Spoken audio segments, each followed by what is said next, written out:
Would you be the jerk for going to a concert alone and leaving your wife home with your parents and your kids? We'll get into that in a bit, but first, am I the jerk for telling my parents they became liars the second they started fostering their adopted daughter? My parents started fostering when I, 19-year-old female, was 6. My younger brother was 3 at the time. I never had a problem with it. It was normal and I got along with a lot of the foster siblings who came to live with us. This then changed with Amy. I met Amy in 2nd grade. She was new to my class and we just did not get along. I remember other kids saying she was mad at me and I had no idea why. We only knew each other for a few days at that point. I remember thinking if she was mad at me for nothing, then I was mad at her. We clashed a lot. Then in 3rd grade, she started bullying me. She would throw my lunch on the floor and step on it. She'd make up lies about me farting to get the other kids to make fun of me. She told the teacher she wouldn't sit or work with freaky eye. I have a scar across my left eye. She would also say I was evil like Scar from The Lion King.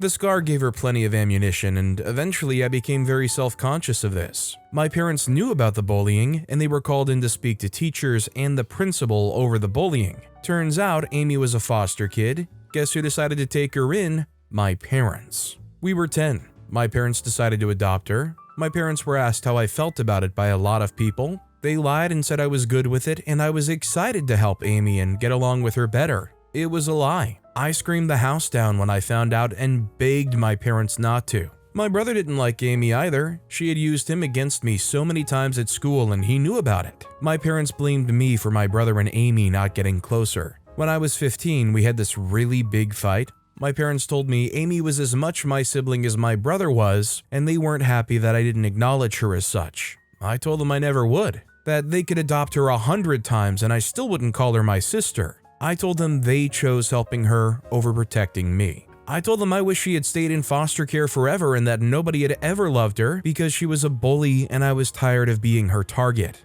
I told them she had won though. She had them and I would never see them the same way again. A year later, Amy and I got into a fight and I was allowed to go and live with my grandparents. My parents tried to keep in touch with me, but I made no effort. And eventually I started telling people my parents had lied about me wanting them to foster and adopt Amy. People treat my parents differently as a result, and they confronted me about this 3 weeks ago. They showed up at my grandparents and said we needed to talk. They mentioned me calling them liars, and I said they were, and they became liars the second they started fostering Amy. My parents told me I had such a selfish outlook of the situation. I told them they chose Amy, so I didn't know them or her a selfless outlook. Am I the jerk? Personally, I think OP's not the jerk here, and I think the important thing that makes OP especially not the jerk is the fact that not only did the parents lie, they never even addressed or acknowledged OP's feelings to begin with. Not only did they have to be aware of exactly how OP felt and lied about it to everybody else in the family, they couldn't even look OP in the face and talk to them about it. They didn't have the level of decency to try to at least interact with OP and try to find a way to somehow make it work.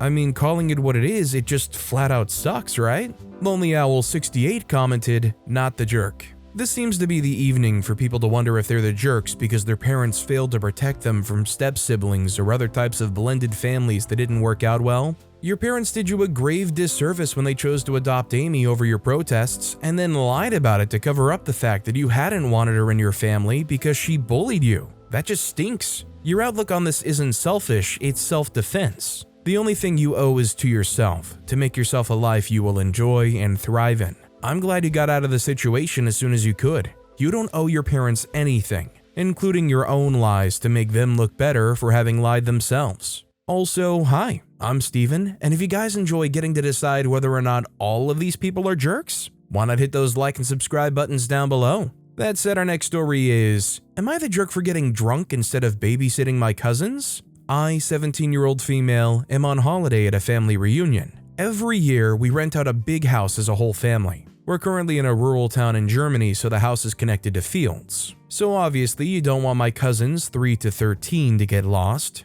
Ever since I was 12, I've been in charge of looking after my cousins in the night at family reunions because I'm the most responsible. And all the adults get wasted, so I'm in charge of keeping them safe. I had older cousins who were 13 to 17, but I was the most responsible. Usually there's a tradition in my family that once you're 17, you get to join the family in getting drunk. All my older cousins got the opportunity to. I'm now 17, so I assumed I'd be allowed to join the adults, but no. Yesterday I was told not to drink by my family. Not my parents, but my extended family? I wasn't babysitting at the time and never agreed to babysit, so I took some anyway and got drunk on my own. Then my cousins come to me asking to play with me, and I said go back to your parents together. They said they told them to come be with me. I said I'm not well, go back to them. So I go back with them. The family then see I'm drunk and get ticked off that I'm drunk around their kids. I wasn't acting in any erratic way, and they've seen several drunk people before, including my older cousins. This morning they were saying I neglected them and they could have ran off into the fields and stuff. So today they've been keeping the kids away from me even though I'm sober now,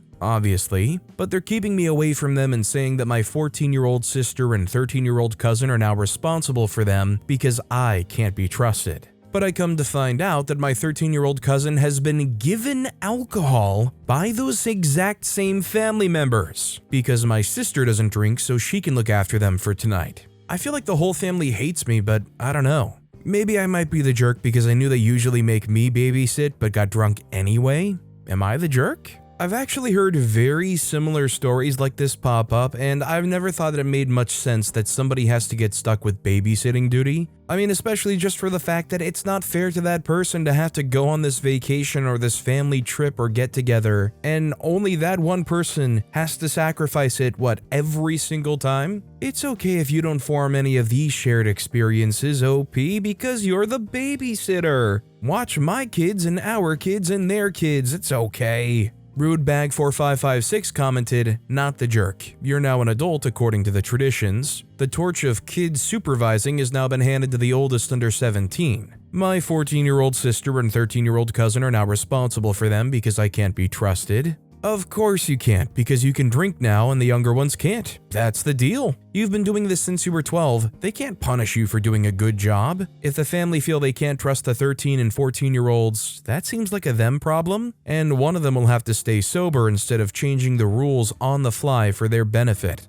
Our next story is, am I the jerk for telling my parents I don't want to go back to the way things were when my half-siblings lived with us? I had this fight with my parents the other night. My mom had been working on convincing her older kids, who are my half-siblings, to come to our house for Christmas this year. When they were talking about it, they were telling me how nice it would be for things to go back to the way they were when my half-siblings lived here and we were all together as a family. I told them I don't want to go back to the way things were back then, and I told them it actually sounded like a nightmare. My parents were so surprised I'd say something like that. They told me it was hard to imagine I didn't miss my older siblings. I told them it was never exactly happy when they were living here. To explain what I mean, my half-siblings are 24 and 22. I'm 17-year-old male, and I have two younger sisters who are 14 and 12. My mom and her ex-husband shared custody of my half-siblings, but they only wanted to live with their dad. They never wanted a step-family, and they sure as heck made sure they said it all the time. Between that and always saying they wanted to live with their dad, they hated my dad, they hated me and my sisters, we weren't a family, mom should have never have gotten married again.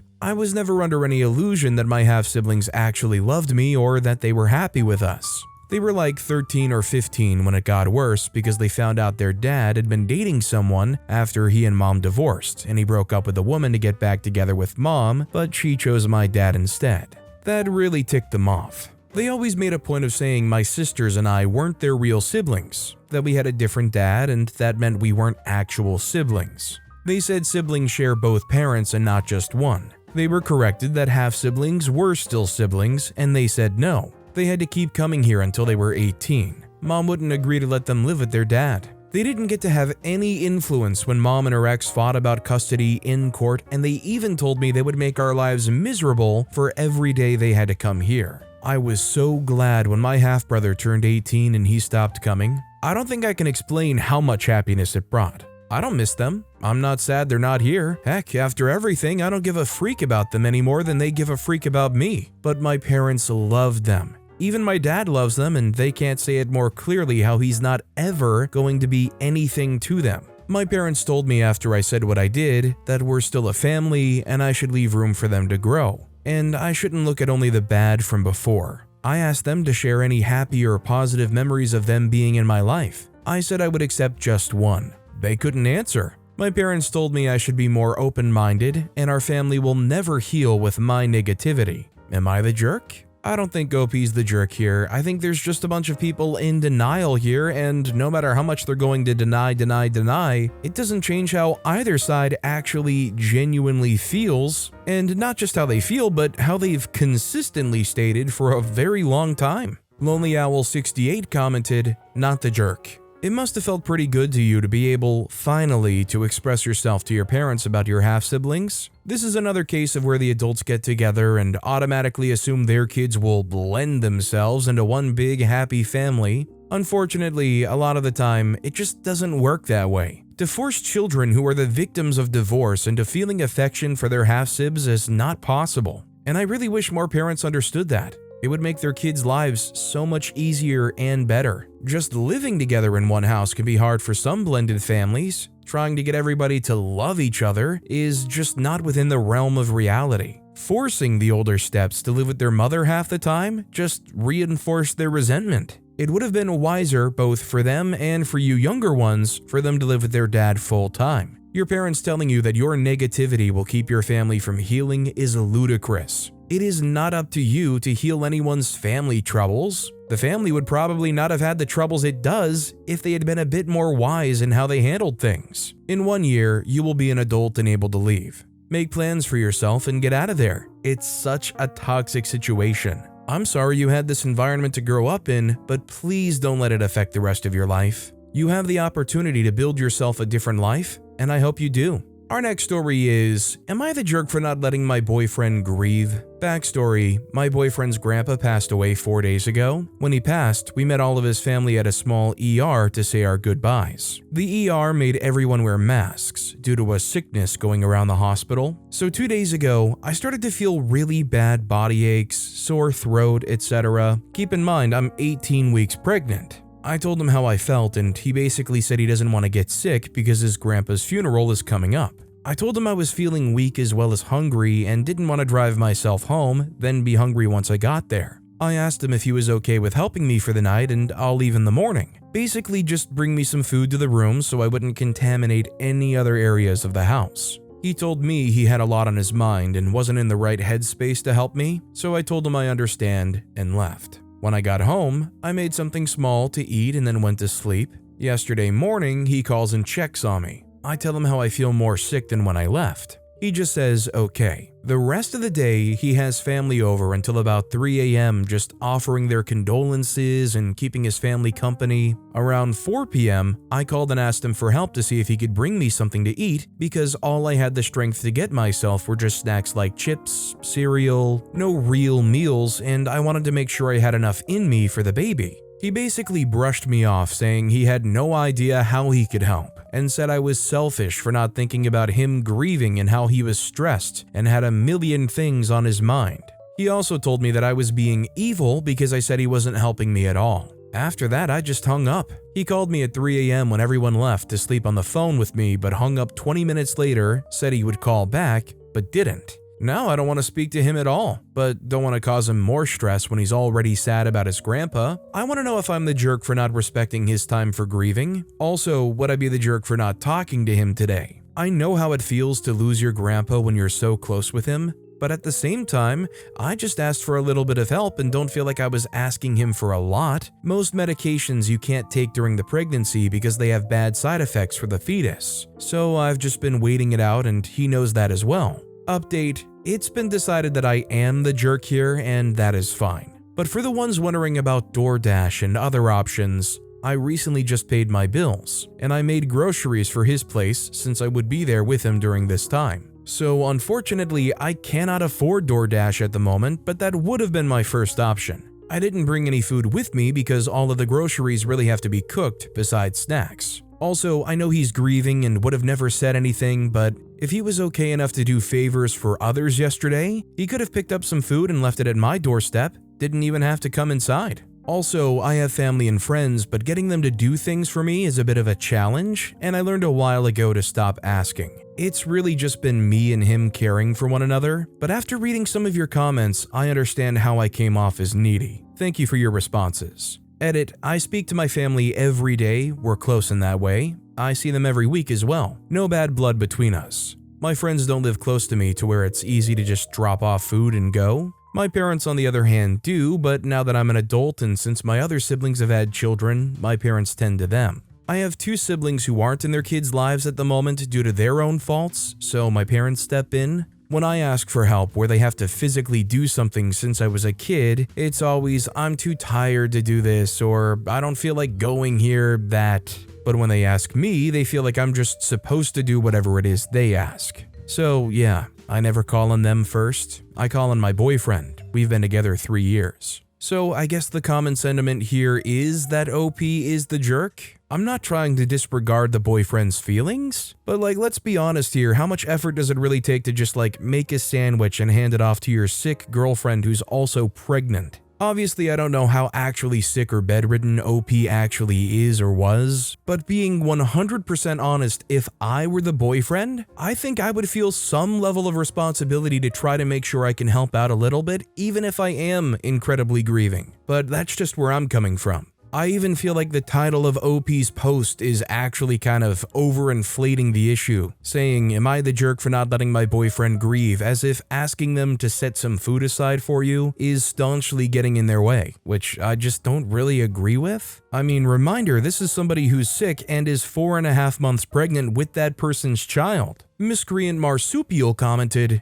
"You're the jerk. People get sick all the time. It's a normal experience that a normal adult should be able to handle on their own. It's crazy to me that you feel entitled to catering while your boyfriend is thinking about a funeral, receiving condolences, and grieving a grandparent. What have you done for your boyfriend since he lost his grandfather? Did you make him meals, buy snacks, offer to help with flowers for the funeral? You owe him some extra care right now, not the other way around, 18 weeks pregnant or not." Our next story is, am I the jerk for not apologizing to my friend after she screamed at me and my kid at her wedding? 2 weeks ago, I, female 29, hubby, male 31, and son, male 4, attended my BFF's, female 28, wedding. It was a beautiful ceremony, and everything was going great until BFF and her husband cut the cake. Important context, BFF did speak to me during her wedding planning about being unsure as to whether or not to allow kids at her wedding. Her 2 sisters have both kids around son's age, and she sees him as her nephew too.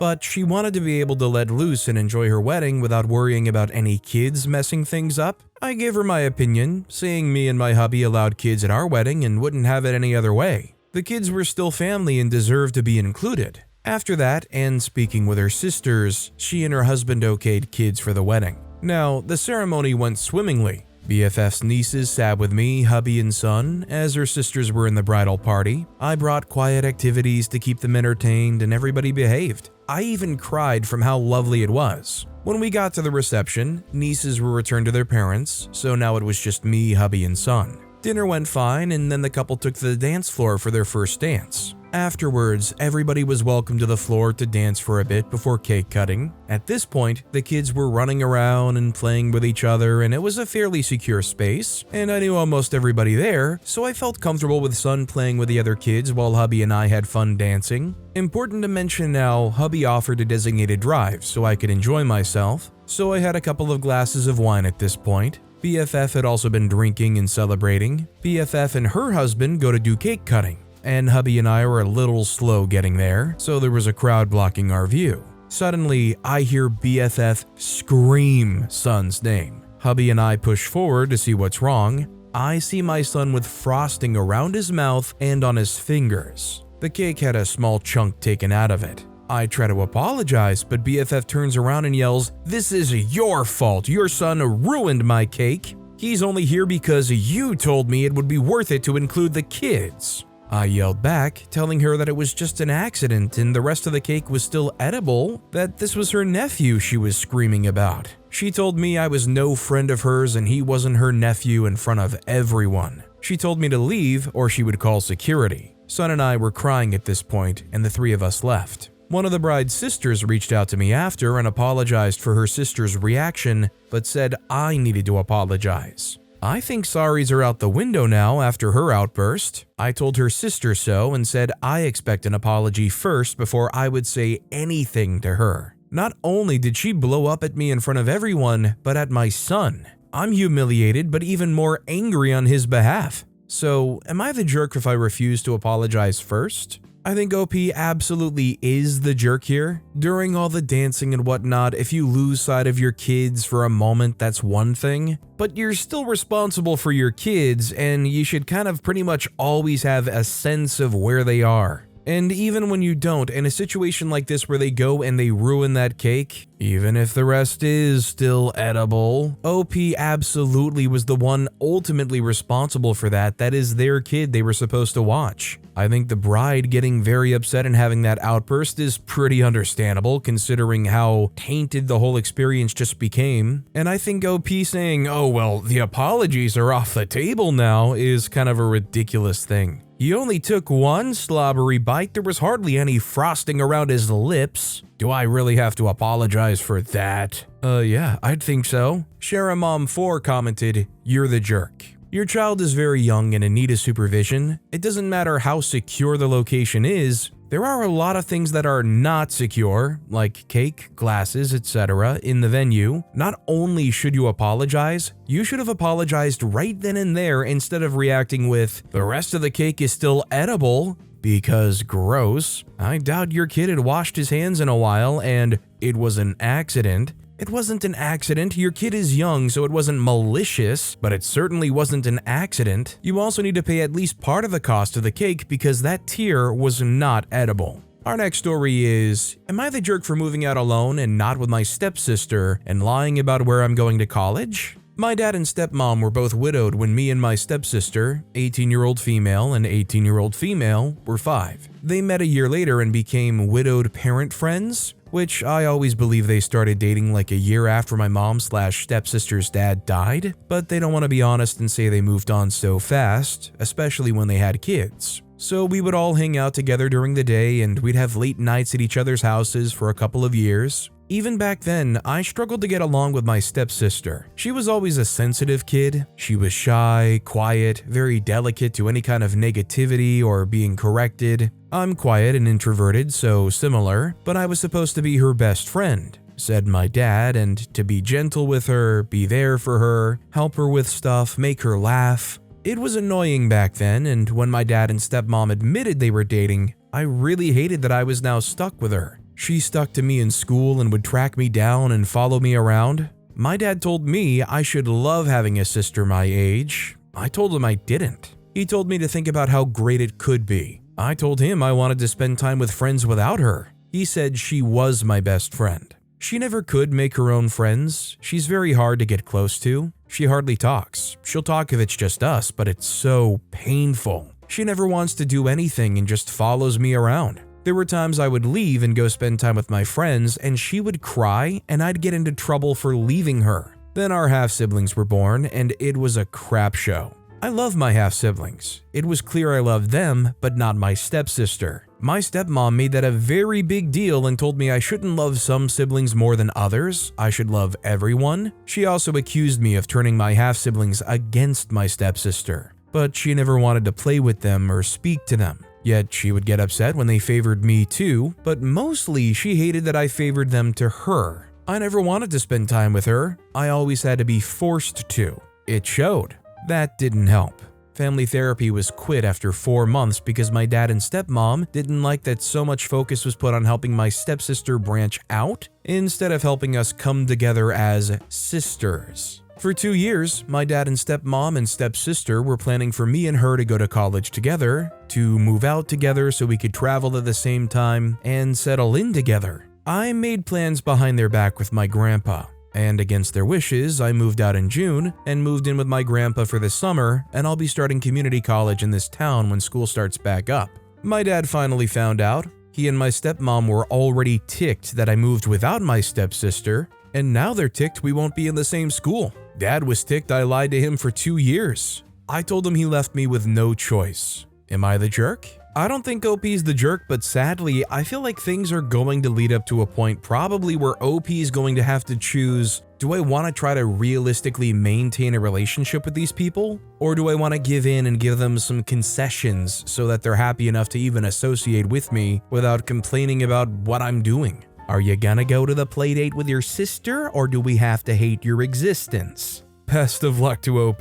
Sweet Cilantro commented, not the jerk. They shove the responsibility of what sounds like your stepmom's obviously very neurodivergent daughter onto you instead of working on helping her themselves. This next story is, am I the jerk for not fixing my wife's mom guilt? My wife, 33-year-old female, and I, 35-year-old male, have been married for 4 years and have 2 sons, 3 and 1. With 2 young kids and both of us working full-time, we obviously don't get a lot of time for ourselves, and even less for the 2 of us as a couple. We've had maybe 2 dates since our youngest was born. My wife has at least been able to attend a couple of their friends' weddings, but I haven't had social time just for myself in probably 6 months. My wife has been lamenting our lack of social lives and asked me to plan something for us to do as a couple because she doesn't have the mental energy for it. A few weeks ago, I saw that one of her favorite bands is playing a show in a town we used to live in before we got married. We still have friends there, so I reached out to them to see if they would want to attend the show with us. They agreed and even offered for my wife and I to stay with them for a night so we wouldn't have to drive home after the show.